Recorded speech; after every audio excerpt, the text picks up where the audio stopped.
নমস্কাৰ স্বাগতম এয়া হৈছে সুপাৰ প্ৰাইম ষ্টুডিঅ'ত মই প্ৰাঞ্জল শোণিতপুৰ আৰক্ষীৰ বৃহৎ সফলতাৰ খবৰ উগ্ৰপন্থী সংগঠন জন্ম দিয়াৰ পূৰ্বে থানবান কৰিলে সকলো পৰিকল্পনা গোপন তথ্যৰ ভিত্তিত চলোৱা এক অভিযানত অস্ত্ৰসহ 4 জনক গ্ৰেপ্তাৰ কৰিছে শোণিতপুৰ আৰক্ষীয়ে ঢেকিয়াজুলিৰ থাউলা চেণ্টাৰৰ সমীপৰ ৰংচান্দ্ৰী গাঁৱত অভিযান চলাই এটা অস্থায়ী শিবিৰ ধ্বংস কৰে আৰক্ষীয়ে দলটোৰ পৰা আৰক্ষীয়ে উদ্ধাৰ কৰিছে দুটা পিস্তল দুটা হস্ত নিৰ্মিত ৰাইফলসহ দুটা সক্ৰিয় গুলি দুটা মেগজিন 16 জাই গুলি দুটা ৱাকি-টকি আৰু 5টা মোবাইল হেণ্ডছেট উগ্ৰপন্থীৰ নামত বিভিন্ন অঞ্চলত ধন দাবী কৰিছিল দলটোৱে মাজবাটৰ গৌবদা বসুমতাৰী ঢেকিয়াজুলিৰ ৰোহিত বসুমতাৰী আৰু আক্ষেপ বসুমতাৰীক নিশাই গ্ৰেপ্তাৰ কৰে গেংটোৰ অন্যতম সহযোগী নলবাৰীৰ ৰুবুল বড়ো ওৰফে পাণ্ডেক কামৰূপ আৰক্ষীৰ সহযোগত আমিনগাঁৱত গ্ৰেপ্তাৰ কৰে ৰুণীঘাটৰ পৰা চিৰাং আৰক্ষীয়ে আনচুলা ইছলাৰী নামৰ আন এজন সদস্যক গ্ৰেপ্তাৰ কৰিছে অৰুণাচল সীমান্তৱৰ্তী অতি দুৰ্গম ঠাইত দলটোৱে শিবিৰ স্থাপন কৰি কোটাঘাটৰ পৰিকল্পনা ৰচনা কৰিছিল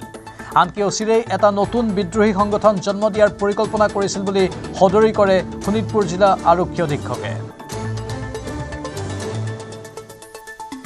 হেৰাই বিল চপাই নদীৰ ওচৰত অৰুণাচল পাহাৰৰ তলত আমি তেওঁলোকে বসবাস কৰা এটা টেম্পৰেৰী কেম্প আমি বিচাৰি পাওঁ আৰু তাৰ পৰা আফতাৰচান নাৰ্জাৰী বেংটল চিৰাঙৰ আৰু ফিলিপ বসুমতাৰী দাঁতগাড়ী ৰুণীঘাটা চিৰাং এই দুজন ব্যক্তিক সেই অস্থায়ী কেম্পটোৰ পৰা আমি কৰায়ত্ব কৰিবলৈ আজি সক্ষম হওঁ তেওঁলোকৰ পৰা দুটা হস্তনিৰ্মিত ৰাইফেল দুটা খুখৰি দুটা মোবাইল আৰু দুটাকৈ টৰ্চ ইয়াৰ বাহিৰে কিছুমান ৰাচন সামগ্ৰী চাউল দালি ইত্যাদি আমি তেওঁলোকৰ পৰা তাতে উদ্ধাৰ কৰি সিজ কৰি এতিয়া বৰ্তমান আমাৰ এই গোটেই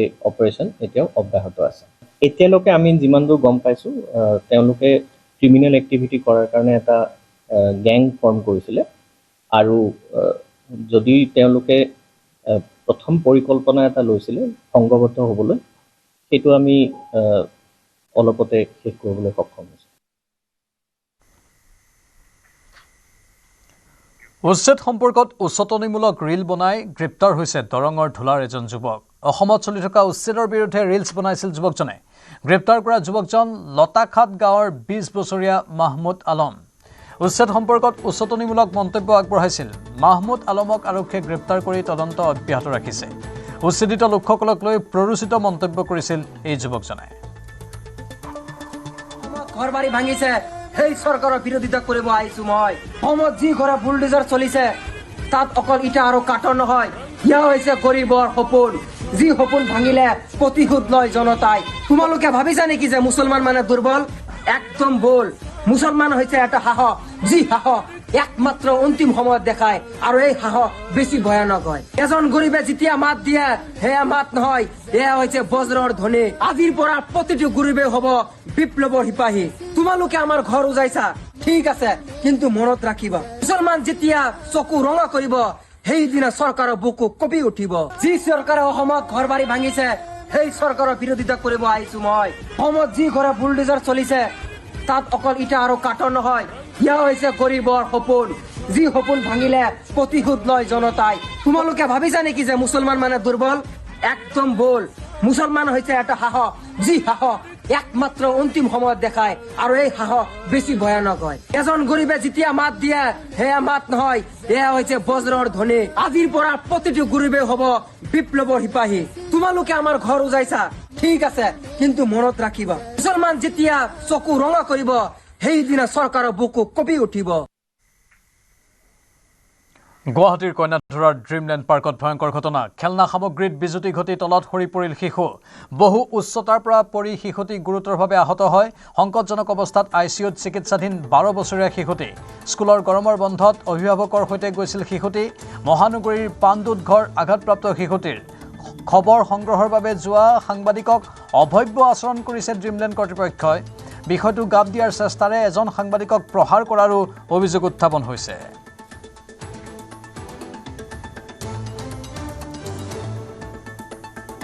वाटर पार्क होले মোৰ নাম প্ৰণৱ মহন্ত। এইখন আপোনাৰ কি আছিলে ড্ৰিমলেণ্ড ৱাটাৰ পাৰ্ক, তাৰ অ'নাৰ অভিজিত শইকীয়া হয়। তো লৈ আহিছিলোঁ ৰাতিপুৱা, ফাৰ্ষ্ট এণ্ট্ৰি কৰি ভাবিছিলোঁ প্ৰথমতে ড্ৰাই খেলাবিলাক খেলক, তাৰপাছত ৱাটাৰ পাৰ্কত নামিব। 600কৈ মই 5টা টিকেট কানিছোঁ 3000 দি পেলাই, 200 মই লকাৰৰ ফিজ পে'মেণ্ট কৰিছোঁ 3200। তো ফাৰ্ষ্ট ৰাইডটোত উঠোঁতে এইটো ইনচিডেণ্ট হ'ল।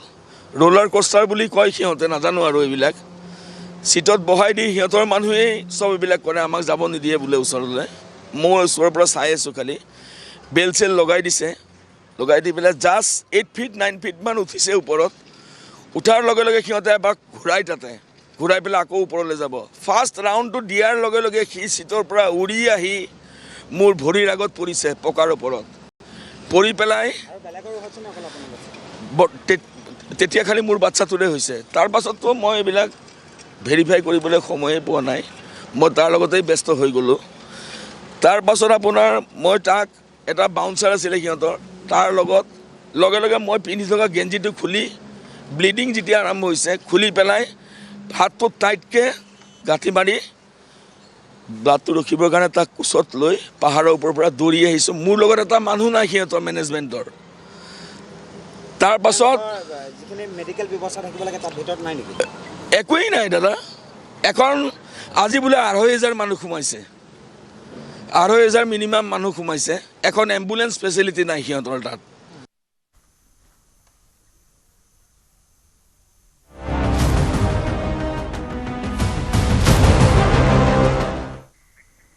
বাংলাদেশৰ F-7 বায়ুসেনাৰ যুদ্ধ বিমান দুৰ্ঘটনাত পতিত হ'ল। বিমান দুৰ্ঘটনাত মৃত্যু হৈছে 16জন শিক্ষাৰ্থী, এজন শিক্ষক আৰু এজন পাইলটৰ। বিমান দুৰ্ঘটনাত মৃত পাইলটজনৰ নাম মহম্মদ তৌকিৰ ইছলাম। দুৰ্ঘটনাত অতি কমেও 100জনতকৈ অধিক লোক আহত হৈছে। বিদ্যালয় আৰু মহাবিদ্যালয়ৰ শ্ৰেণীসমূহ চলি থকাৰ সময়তেই সংঘটিত হয় এই দুৰ্ঘটনা। বিদ্যালয় আৰু মহাবিদ্যালয় মিলি প্ৰায় 2000 ছাত্ৰ ছাত্ৰী আছিল দুৰ্ঘটনাৰ সময়ত। আহত আৰু নিহতসকলৰ ভিতৰত শিশুও আছে। একেটা চৌহদতে থকা ঢাকাৰ মাইলষ্টোন স্কুল এণ্ড কলেজ নামৰ মহাবিদ্যালয় আৰু বিদ্যালয়ত পৰিছিল যুঁজাৰু বিমানখন। নিয়মীয়া প্ৰশিক্ষণৰ সময়তে দুৰ্ঘটনাগ্ৰস্ত হৈছিল বিমানখন। চীনৰ পৰা ক্ৰয় কৰা F-7 যুদ্ধ বিমানখন বাংলাদেশ বায়ুসেনাই প্ৰশিক্ষণৰ বাবে ব্যৱহাৰ কৰি আহিছিল। সোমবাৰে দিনৰ ভাগত নিয়মীয়া প্ৰশিক্ষণৰ বাবে উৰণৰ কিছু সময়ৰ পাছতে দুৰ্ঘটনাগ্ৰস্ত হয় যুঁজাৰু বিমানখন। এই দুৰ্ঘটনাত আহত হোৱাসকল বিদ্যালয় আৰু মহাবিদ্যালয়ৰ শিক্ষাৰ্থী আৰু শিক্ষক বুলি জানিব পৰা হৈছে। ঘটনাস্থলীত লগে লগে অগ্নিনিৰ্বাপক বাহিনী উপস্থিত হয় আৰু জুই নিৰ্বাপিত কৰিবলৈ সক্ষমো হয়। কিন্তু ইতিমধ্যেই বিমানখন জুইত সম্পূৰ্ণৰূপে জাহ গৈছিল। দিনৰ 1:06 এই বিমান দুৰ্ঘটনাটো সংঘটিত হয়। চীনত নিৰ্মিত বিমানখনৰ দুৰ্ঘটনাৰ পাছতেই প্ৰশ্ন উঠিছে F-7 বিমানৰ নিৰ্ভৰযোগ্যতাক লৈ। ইফালে বাংলাদেশৰ অন্তৱৰ্তীকালীন চৰকাৰে মঙলবাৰে ৰাষ্ট্ৰীয় শোক ঘোষণা কৰিছে। বাংলাদেশৰ ইতিহাসত বিগত কেইবাটাও দশকৰ ভিতৰত এয়া আছিল বৃহৎ বিমান দুৰ্ঘটনা। ইয়াৰ পূৰ্বে 1984 চনত চট্টগ্ৰামৰ পৰা ঢাকালৈ যোৱা এখন বিমান দুৰ্ঘটনাগ্ৰস্ত হৈছিল, য'ত 49জন লোকৰ মৃত্যু হৈছিল।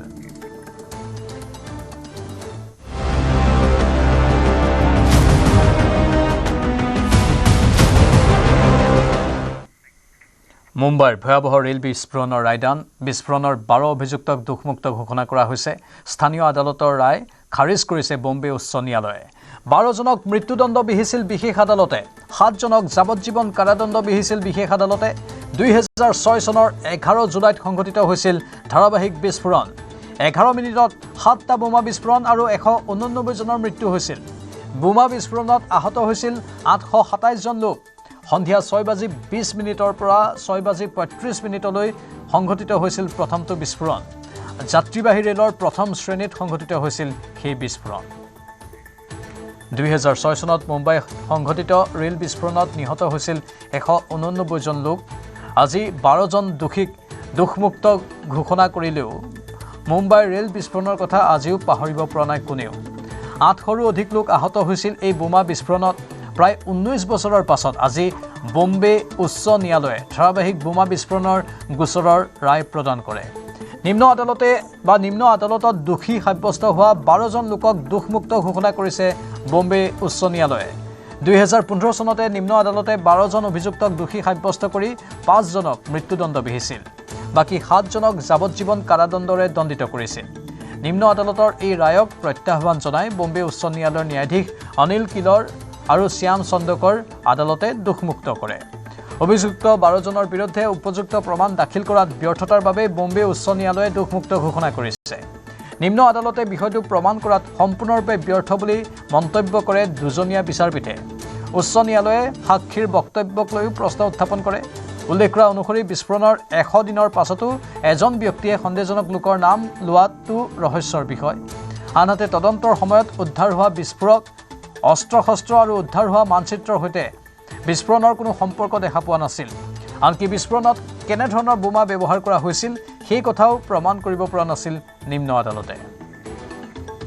2006 চনৰ 11 জুলাইত 11 মিনিটৰ ভিতৰতে মুম্বাইৰ কেইবাটাও ৰেলপথ ষ্টেচনত পৃথকে বিস্ফোৰণ সংঘটিত হৈছিল। বোমা বিস্ফোৰণৰ বাবে প্ৰেছাৰ কুকাৰত বিস্ফোৰক ব্যৱহাৰ কৰি বিস্ফোৰণ ঘটোৱা হৈছিল। কেইবাখনো ৰেলত স্থাপন কৰা হৈছিল বোমাসমূহ। মুঠ 7টা বোমা বিস্ফোৰণ ঘটিছিল 2006 চনৰ 11 জুলাইৰ দিনা। প্ৰথমটো বোমা বিস্ফোৰণ ঘটিছিল সন্ধিয়া 6:24 দুৰ্বৃত্তই এই সময়টো বাছি লৈছিল কিয়নো সন্ধিয়াৰ ভাগত মুম্বাইৰ লোকেল ট্ৰেইনসমূহত যথেষ্ট ভিৰ হয়। কৰ্মস্থলীৰ পৰা উভতি অহা লোকেৰে ভৰি থাকে লোকেল ট্ৰেইনসমূহ। 6:24 পৰা শেষৰটো বোমা বিস্ফোৰণ ঘটিছিল 6:35। মুম্বাইৰ চাৰ্চ গেটৰ পৰা অহা ৰেলৰ প্ৰথম শ্ৰেণীত দবাত ৰখা হৈছিল এই বোমা। মাতুংগা ৰোড, মহিম জংচন, বান্দ্ৰা, খাৰ ৰোড, যোগেশ্বৰী, ভয়ান্দৰ আৰু বৰিভালি ষ্টেচনৰ সমীপতে হৈছিল বিস্ফোৰণ। 2015 চনত এখন বিচাৰ আদালতে বিস্ফোৰণৰ গোচৰত 12 জন লোকক দোষী সাব্যস্ত কৰিছিল। মহাৰাষ্ট্ৰ সংগঠিত অপৰাধ নিয়ন্ত্ৰণ আইনৰ বিশেষ আদালতে ফৈজাল শ্বেখ, আসিফ খান, কমল আনচাৰী, এহতেছাম সিদ্দিকী আৰু নবীদ খানক মৃত্যুদণ্ডৰ শাস্তি প্ৰদান কৰিছিল। এই ষড়যন্ত্ৰৰ অংশ হোৱাৰ বাবে আন 7 জন দোষী মহম্মদ সাজিদ আনচাৰী, মহম্মদ আলী, ডক্টৰ তনবীৰ আনচাৰী, মজিদ ছাফি, মুজাম্মিল শ্বেখ, সোহেল শ্বেখ আৰু জমিৰ শ্বেখক যাৱজ্জীৱন কাৰাদণ্ডৰ শাস্তি প্ৰদান কৰিছিল। কিন্তু প্ৰায় 19 বছৰৰ পাছত আজি উচ্চ ন্যায়ালয়ৰ ৰায়ৰ পিছত এতিয়া আটাইকেইজন দোষমুক্ত হৈ পৰিল। बहुत बड़ा फैसला है। हम लोग उस दिन का 19 साल से इंतज़ार कर रहे थे और ये समझिए कि एक एटीएस के मुंह पे तमाचा है जिन्होंने बेगुनाहों को पकड़ के 19 साल उनकी ज़िंदगी बचाई। आज हम लोग बहुत खुश हैं। 19 साल जो है आपके भाई साहब का ख़राब हुआ है, कंपनसेशन कुछ मांग करेंगे? देखेंगे तो हम उसके बारे में डिस्कस करेंगे क्या करना है, देखते हैं। वो अभी तक कुछ ये बात नहीं हुई, आगे देखेंगे। क्या आरोप क्या लगा था आपके भाई के ऊपर? मेरे भाई को इलेक्ट्रॉनिक्स इंजीनियर था, उसके ऊपर बॉम्ब मेकिंग का आरोप था। शुक्रिया।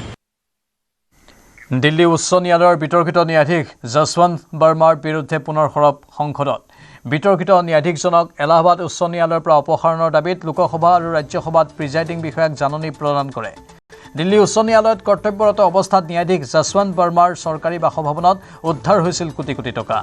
এই ঘটনাৰ পাছতে ন্যায়াধীশ যশৱন্ত বৰ্মাক দিল্লী উচ্চ ন্যায়ালয়ৰ পৰা এলাহাবাদ উচ্চ ন্যায়ালয়লৈ ঘূৰাই পঠিওৱা হৈছিল।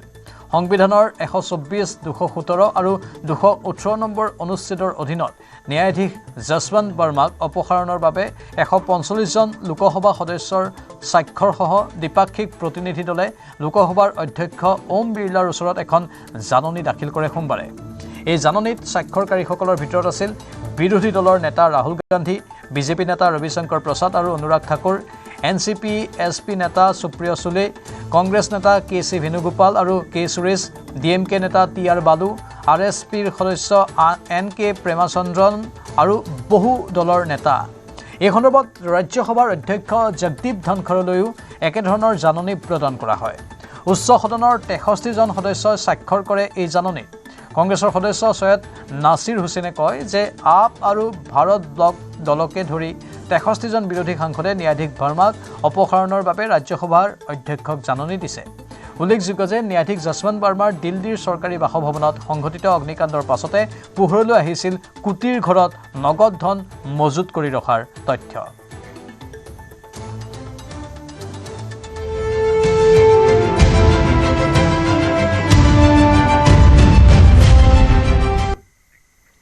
সংসদৰ বৰ্ষাকালীন অধিৱেশনৰ পূৰ্বে প্ৰধানমন্ত্ৰীৰ সংবাদমেল সম্বোধন। অপাৰেশ্যন সিন্দুৰৰ পাছত সংসদৰ সৰ্বদলীয় প্ৰতিনিধিৰ বিদেশ ভ্ৰমণৰ সফল হোৱা বুলি সংবাদমেলত মন্তব্য প্ৰধানমন্ত্ৰী মোদীৰ। অপাৰেশ্যন সিন্দুৰৰ সফলতাৰ বাৰ্তালৈ বিদেশ ভ্ৰমণ কৰা সৰ্বদলীয় সাংসদৰ প্ৰতিনিধিসকলক চেলুট জনালে প্ৰধানমন্ত্ৰী মোদীয়ে। ৰাজনৈতিক মতভেদ একাষৰীয়া কৰি দেশৰ স্বাৰ্থত বিদেশ ভ্ৰমণক শলাগিলে প্ৰধানমন্ত্ৰী মোদীয়ে। বিদেশ ভ্ৰমণ কৰা সাংসদ সৰ্বদলীয় প্ৰতিনিধি দলে পাকিস্তানৰ প্ৰকৃত স্বৰূপ বিশ্ববাসীৰ আগত উদঙোৱাত সক্ষম হৈছে বুলিও প্ৰকাশ কৰিলে মোদীয়ে। মোদীয়ে ক'লে সাংসদৰ সৰ্বদলীয় প্ৰতিনিধি দলে বিশ্ববাসীৰ সন্মুখত প্ৰকাশ কৰিলে সন্ত্ৰাসবাদৰ আঁৰত থকা মাষ্টাৰ মাইণ্ড পাকিস্তানৰ কথা। পেহেলগামৰ ঘৃণনীয় আক্ৰমণে প্ৰতিখন দেশকে সচকিত কৰি তোলা বুলিও মোদীয়ে মন্তব্য কৰে। অন্তৰীক্ষত ভাৰতৰ সফলতাক লৈও মোদীৰ জয়কাৰ। साथियों, ये मॉनसून सत्र एक विजयोत्सव है। पूरी दुनिया ने भारत की सैन्य शक्ति का, भारत के सैन्य के सामर्थ्य का रूप देखा है। ऑपरेशन सिंदूर में भारत की सेना ने जो लक्ष्य निर्धारित किया था 100% अचीव किया। आतंकियों के आकाओं के घर में जाकर के 22 मिनट के भीतर भीतर ऑपरेशन सिंदूर के तहत उसको जमीन दोज कर दिया गया। और मैंने बिहार की एक कार्यक्रम में इसकी घोषणा की थी, जो हमारी सैन्य शक्ति ने बहुत ही कम समय में सिद्ध करके दिखा दिया। और इसमें मेड इन इंडिया सैन्य शक्ति का ये नया स्वरूप, इस पर भी दुनिया बहुत आकर्षित हुई है। इन दिनों विश्व के जिन जिन लोगों से मिलना होता है तो भारत के इस मेड इन इंडिया जो औजार तैयार हो रहे हैं, उसके प्रति दुनिया का आकर्षण बढ़ रहा है। मुझे विश्वास है कि जब सदन इस विजयोत्सव को एक स्वर में विजय के भाव से इस सत्र के दरमियान उन ओजस्वी तेजस्वी भावनाओं को प्रकट करेगा, तो भारत की सैन्य शक्ति को बल मिलेगा, प्रोत्साहन मिलेगा, देशवासियों को प्रेरणा मिलेगी। साथियों, ये मॉनसून सत्र राष्ट्र के लिए ये बहुत ही गौरवपूर्ण सत्र है। ये मॉनसून सत्र राष्ट्र के लिए एक अपने आप में विजयोत्सव का रूप है।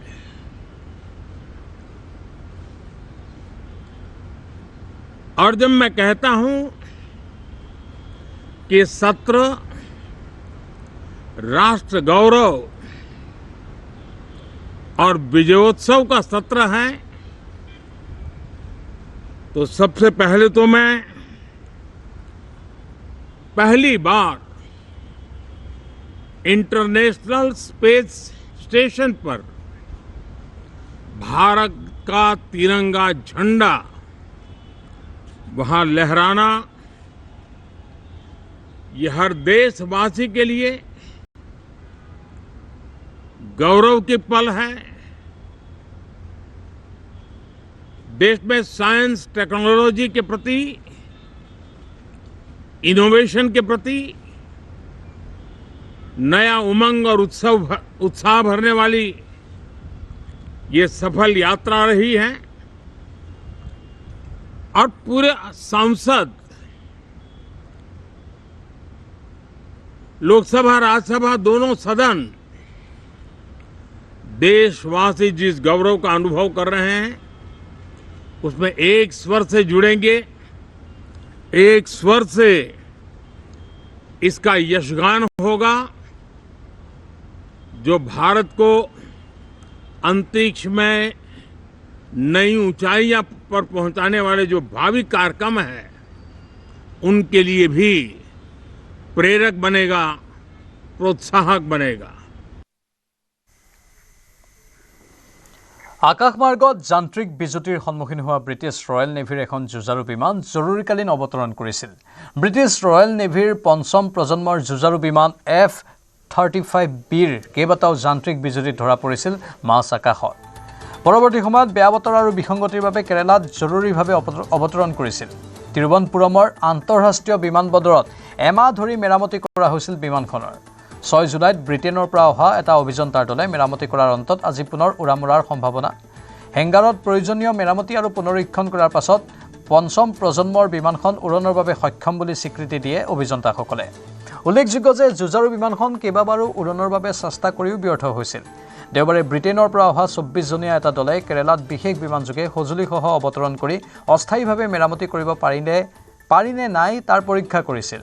আনহাতে ভাৰতৰ হাতত যিহেতু F-35B বিমান নাই, সেই বিমানখন হেংগাৰলৈ নিবলৈ কিছু সমস্যাৰ সৃষ্টি হৈছিল। ইফালে মেৰামতি কৰা বিমানখন যদিহে উৰিবলৈ সক্ষম নহয় তেনেহ'লে ব্ৰিটিছ সামৰিক পৰিবহণ বিমান C-17 গ্লোব মাষ্টাৰেৰে লৈ যোৱাৰ চিন্তা কৰা হৈছে। 14 জুনত ব্ৰিটেইনৰ পৰা অষ্ট্ৰেলিয়ালৈ গৈ থকা অৱস্থাত হাইড্ৰলিক বিজুতি দেখা গৈছিল পঞ্চম প্ৰজন্মৰ এই যুঁজাৰু বিমানখনত, যাৰ বাবে কেৰালাৰ ত্ৰিবান্দ্ৰমত জৰুৰী অৱতৰণ কৰিছিল।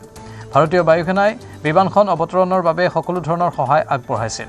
পঞ্চম প্ৰজন্মৰ F-35B বিমানখন ভাৰত প্ৰশান্ত মহাসাগৰীয় অঞ্চলত পহৰাৰত HMS Prince of Wales carrier strike যুদ্ধবাহী জাহাজৰ অংশ আছিল।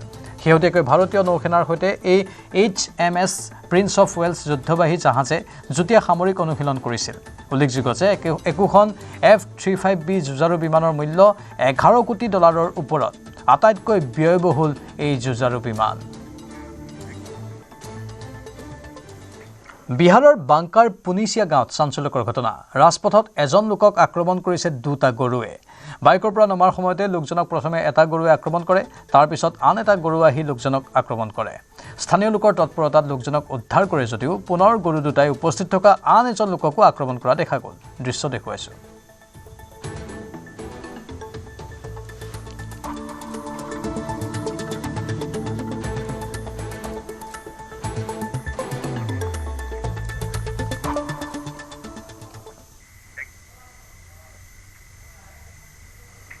মুম্বাইৰ পূব উপকণ্ঠ অঞ্চলত শিহৰণকাৰী ঘটনা। এখন অটোৰ ভিতৰত এজন কিশোৰক আক্ৰমণ পিটবুল কুকুৰৰ।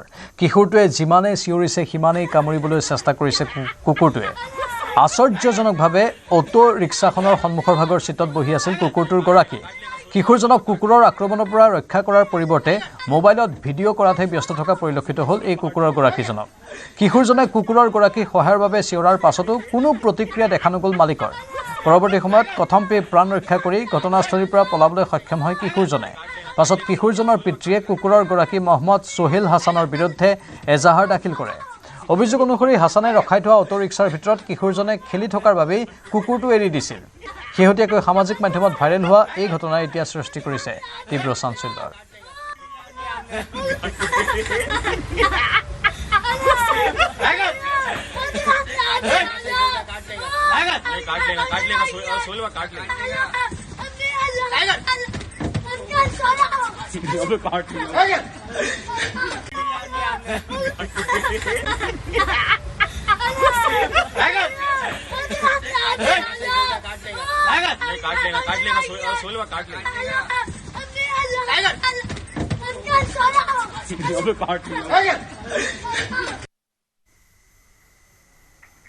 ৰাজ্যসভাৰ সাংসদ হিচাপে অসমৰ নৱনিৰ্বাচিত 2 সাংসদৰ শপত গ্ৰহণ। ৰাজ্যসভাৰ অধ্যক্ষ তথা উপ ৰাষ্ট্ৰপতি জগদীপ ধনখৰৰ সন্মুখত শপত বাক্য পাঠ কৰিলে বীৰেন্দ্ৰ প্ৰসাদ বৈশ্য আৰু কণাদ পুৰকায়স্থই। বীৰেন্দ্ৰ প্ৰসাদ বৈশ্যই অসমীয়াত শপত লোৱাৰ বিপৰীতে কণাদ পুৰকায়স্থই সংস্কৃতত পাঠ কৰিলে শপত বাক্য। মই শ্ৰী বীৰেন্দ্ৰ প্ৰসাদ বৈশ্যই ৰাজ্যসভাৰ সদস্য নিৰ্বাচিত হোৱাত ঈশ্বৰৰ নামত শপত কওঁ যে বিধিৰ দ্বাৰা স্থাপন কৰা ভাৰতৰ সংবিধানৰ প্ৰতি মই প্ৰকৃত নিষ্ঠা পোষণ কৰিম।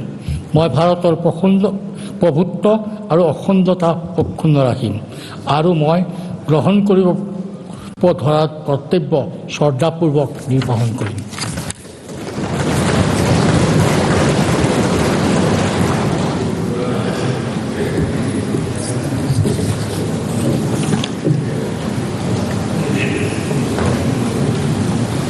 Congratulations. I wish you the best.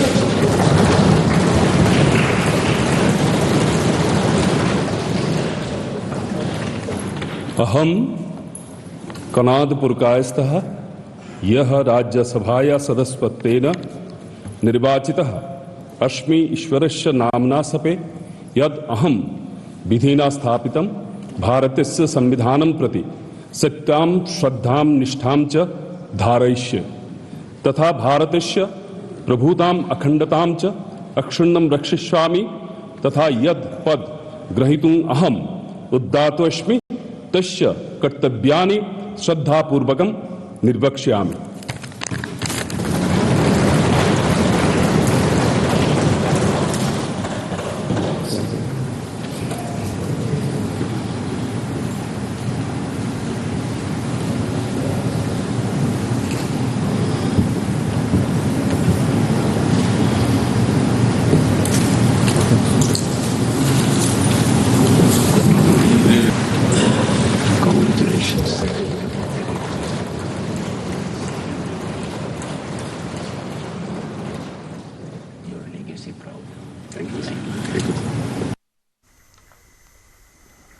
কংগ্ৰেছৰ জ্যেষ্ঠ নেতা তথা ৰাজ্যসভাৰ বিৰোধী দলপতি মল্লিকাৰ্জুন খৰ্গেৰ আজি উপজাদিন।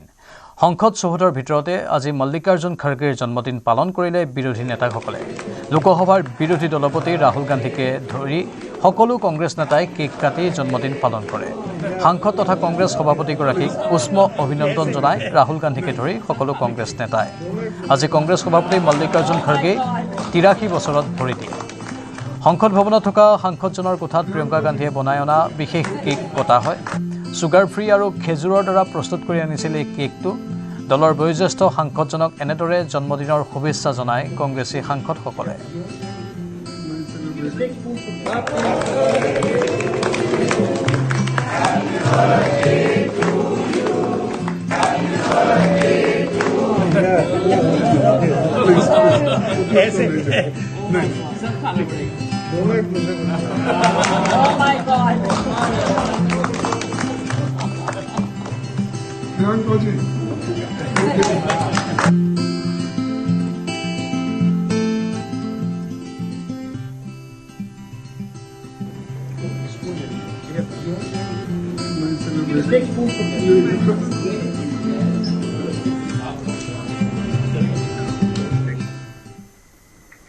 অবৈধ দখলকাৰীক সমৰ্থন কৰা আমচুক সকিয়নি গৰিয়ামৰীয়া উন্নয়ন পৰিষদৰ সৰুপথাৰত প্ৰব্ৰজনকাৰী মুছলমানৰ প্ৰৱেশ নিষিদ্ধ কৰিছে মছজিদ কমিটিয়ে।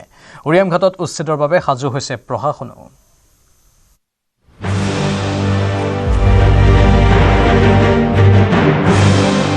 উচ্ছেদক সমৰ্থন গৰিয়ামৰীয়া উন্নয়ন পৰিষদৰ।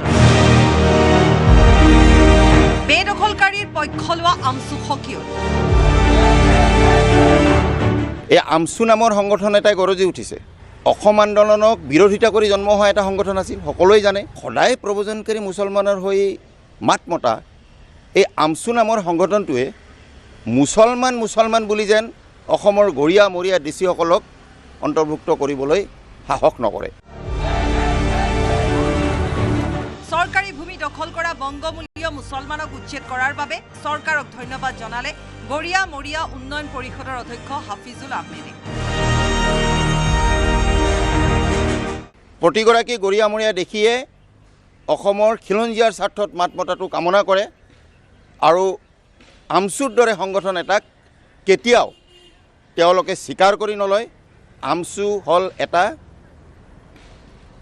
প্ৰব্ৰজনকাৰী মুছলমানৰ স্বাৰ্থত মাত মতা সংগঠন। গতিকে তেনে সংগঠন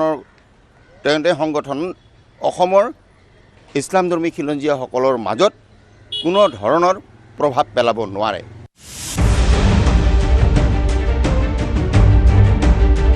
উচ্ছেদৰ কাউণ্টডাউন আৰম্ভ হোৱা সৰু পথাৰতো প্ৰব্ৰজনকাৰী মুছলমানৰ প্ৰৱেশ নিষিদ্ধ কৰিছে পদুমণি মছজিদ কমিটি।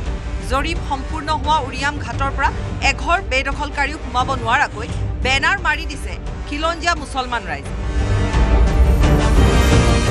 ইয়াত উৰিয়াম ঘাটত জৰীপ চলোৱা হ'ল আৰু তাৰ পৰৱৰ্তী পৰ্যায়ত ইয়াৰ পৰা লোকসকল অসমৰ বিভিন্ন প্ৰান্তলৈ যোৱা যেন আমাৰ পৰিলক্ষিত হৈছে। তেওঁলোক আচলতে কলৈ গৈছে সেই কথাটো প্ৰশাসনে এটা জৰীপ চলাব লাগে, নহ'লে উৰিয়াম ঘাটত উচ্ছেদ কৰা হ'ব আৰু সেই উৰিয়াম ঘাটত উচ্ছেদ কৰাৰ পাছত সেই লোকসকল গৈ অসমৰ কোনোবা প্ৰান্তত গৈ আকৌ বহিব। এই লোকসকলক যদিহে প্ৰকৃততে ভাৰতীয় নাগৰিক নহয় তেওঁলোকক ডিটেনশ্যন কেম্পলৈ দিয়াৰ ব্যৱস্থা কৰিব লাগে, আৰু যদি তেওঁলোক ভাৰতীয় নাগৰিক তেওঁলোকক আচলতে চৰকাৰী নীতি নিয়ম অনুসৰি কোনোবা এটা বিশেষ জেগাত তেওঁলোকক সংস্থাপন কৰক। আনফালে উচ্ছেদ নহওঁতে ৰেংমা বনাঞ্চলৰ পৰা পলায়ন কৰিছে একাংশ বেদখলকাৰীয়ে। শনিবাৰে আবেলিৰ পৰা নিশা এপৰলৈকে উৰিয়াম ঘাটৰ পৰা প্ৰস্থান কৰিলে সন্দেহজনক লোকে। লামলাটকো বান্ধি প্ৰব্ৰজনকাৰীয়ে পলায়ন কৰাত উল্লাসিত হৈ পৰিছে স্থানীয় ৰাইজ। বন বিভাগৰ উচ্চ পদস্থ বিষয়াসকলে জৰীপ প্ৰক্ৰিয়া আৰম্ভ কৰাৰ লগে লগে আজি যোৱা 2টা দিনৰ পৰা আমি দেখিবলৈ পাইছোঁ যে ইয়াৰ পৰা টালি টোপোলা বান্ধি ইতিমধ্যে ইয়াৰ পৰা যোৱাৰ এটা আৰম্ভ কৰিছে। ইয়াৰ পৰা এটা কথা স্পষ্টভাৱে প্ৰতিপন্ন হয় যে তেওঁলোকে আচলতে বেদখলকাৰী আছিলে ইয়াত, আৰু বেদখল কৰি দীৰ্ঘ সময় এই সময়ত বেদখল কৰি আছিলে।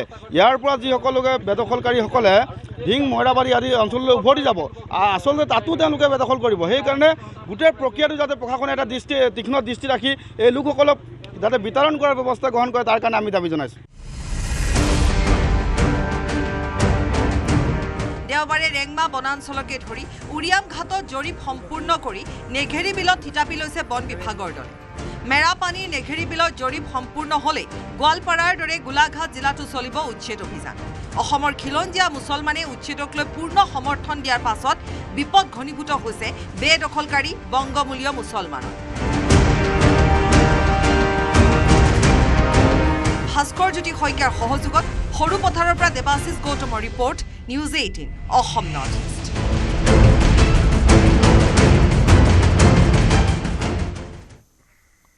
ইফালে সৰু পথাৰৰ উৰিয়াম ঘাটত উচ্ছেদৰ বাবে সাজু হৈছে প্ৰশাসন। ৰেংমা বনাঞ্চলৰ তামোলবাৰীত প্ৰশাসনে চলাব উচ্ছেদ। ৰেংমা বনাঞ্চল দখলকাৰীলৈ বন বিভাগৰ জাননী। এসপ্তাহৰ ভিতৰত ঘৰ বাৰী খালী কৰিবলৈ নিৰ্দেশ দিয়া হৈছে। এই পৰ্যন্ত উচ্ছেদৰ দিন ধাৰ্য কৰা নাই প্ৰশাসনে।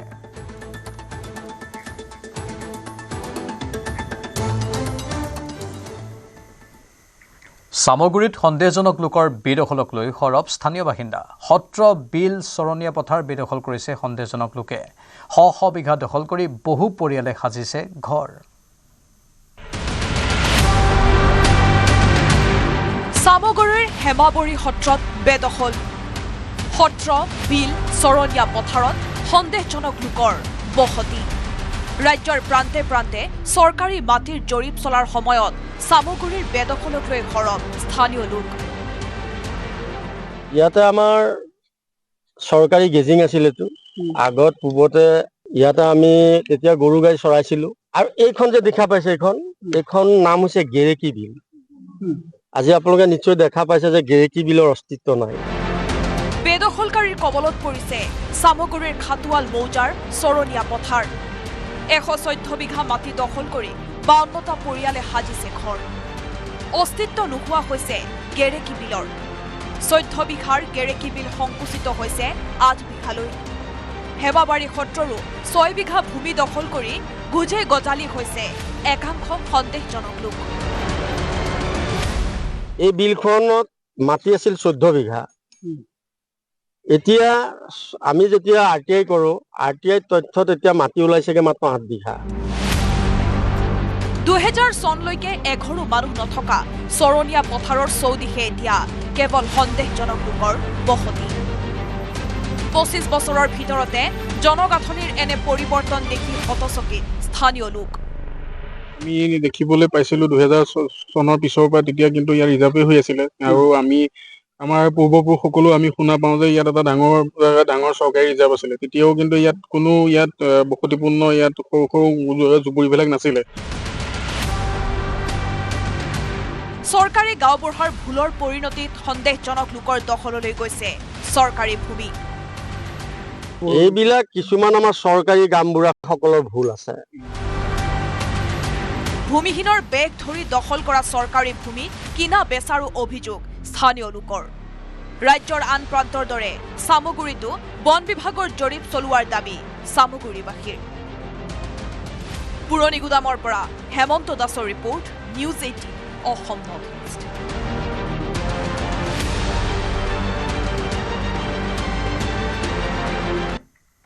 মুখ্যমন্ত্ৰী গ্ৰেপ্তাৰ হোৱা বুলি ফেচবুকত ভুৱা বাতৰি সম্প্ৰচাৰ কৰা এজন যুৱকক গ্ৰেপ্তাৰ। দ্য ৰিয়েল টক্স নামৰ এটা ফেচবুক পেজত অভয়পুৰীৰ জিয়াৰুল ভূঞা নামৰ যুৱকজনে সম্প্ৰচাৰ কৰিছিল বাতৰি। ভুৱা খবৰটো প্ৰচাৰ হোৱাৰ লগে লগে ভাইৰেল হৈ পৰে। ঘটনা সন্দৰ্ভত লতিবাৰীৰ আশ্ৰাফুল ইছলাম নামৰ এজন বিজেপি নেতাই মেৰেৰচৰ থানাত দাখিল কৰে এজাহাৰ। আশ্ৰাফুল ইছলামৰ এজাহাৰৰ ভিত্তিতে ভুৱা বাতৰি প্ৰচাৰ কৰা জিয়াৰুল ভূঞাক গ্ৰেপ্তাৰ কৰে আৰক্ষীয়ে। এই ঘটনাৰ উচ্চ পৰ্যায়ৰ তদন্ত কৰাৰ লগতে ঘটনাৰে জড়িত থকা সকলকো গ্ৰেপ্তাৰ কৰাৰ দাবী জনাইছে স্থানীয় লোকে।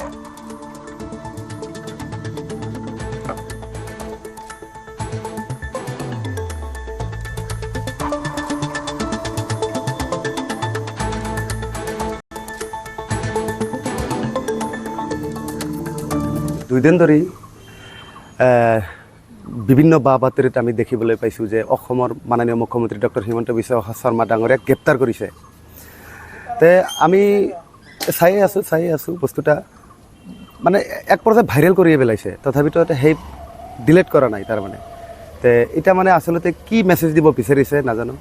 তে দ্য ৰিয়েল টক্স নামৰ এটা পেজত চলিতা এতিয়া আবাৰ কি কৰিছে, ভাইৰেল কৰিছে। তে আমি ভাৰতীয় জনতা পাৰ্টি বঙাইগাঁও জিলা ফালৰ পৰা বা বঙাইগাঁও জিলা সভাপতিৰ নিৰ্দেশ মৰ্মে আমি আজি মেৰেচৰ থানাত আজি আহি এফআইআৰ দিছোঁ। আমি দেখিবলৈ পাইছোঁ ইতিমধ্যে ল'ৰাজনক গ্ৰেপ্তাৰ কৰিছে।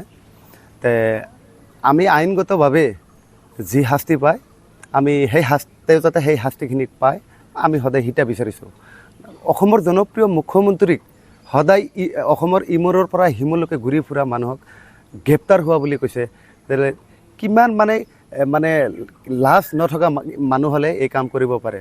মানে আমি ধিক্কাৰ জনাইছোঁ এনে পেজ থকা মানুহক, যাতে এনেকুৱা শাস্তি দিয়ক যাতে কোনোবাই যাতে পেজে বা নিউজ চেনেলে যাতে এনেকুৱা কাম কৰিব নোৱাৰে। সেইকাৰণে মই অসম আৰক্ষক বা মেৰেশ্বৰ থানাৰ ভাৰপ্ৰাপ্ত আৰক্ষী বিষয়াক আমি দাবী জনাইছোঁ বা অনুৰোধ কৰিছোঁ। আৰু ছুপাৰ প্ৰাইমত এইখিনিতে সময় বাণিজ্যিক বিৰতিৰ।